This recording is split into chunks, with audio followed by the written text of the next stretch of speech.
આ ન્યૂઝના પ્રાયોજક છે CSC બાલ વિદ્યાલયા।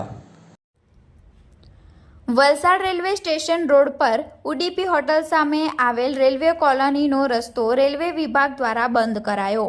તારીખ 8 માર્ચ શુક્રવારના રોજ 4:30 કલાકે મળતી માહિતી મુજબ અગાઉ પણ રેલવે વિભાગ દ્વારા DSP સર્કલ પાસે આવેલ રેલવે કોલોનીનો ગેટ તેમજ RPF ગ્રાઉન્ડ પાસે આવેલ રેલવે કોલોનીનો ગેટ રેલવે વિભાગ દ્વારા બંધ કરવામાં આવ્યો હતો।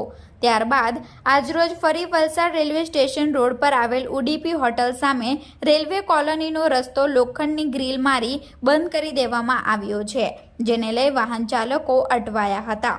વલસાડ રેલવે વિભાગ દ્વારા કોલોનીમાંથી અવરજવર કરતા રાહદારીઓ તેમજ વાહન ચાલકોના અવાજને લઈ રેલવે કોલોનીમાં રહેતા તેમજ રેલવે વિભાગમાં ફરજ બજાવતા કર્મચારીઓને ડ્યુટી બાદ આરામમાં ખલેલ પહોંચતી હોય, જેને લઈ રેલવે વિભાગ દ્વારા અગાઉ RPF તેમજ DSP સર્કલ પાસેનો રેલવે કોલોનીનો રસ્તો રેલવે વિભાગ દ્વારા બંધ કરાયા બાદ આજરોજ ફરી ઉડીપી હોટલ સામે આવેલ રેલવે કોલોનીનો ગેટ ગ્રીલ મારીને બંધ કરી દેવામાં આવતા ત્યાંથી અવરજવર કરતા વાહન ચાલકોને ચકરાવો કરવો પડ્યો હતો।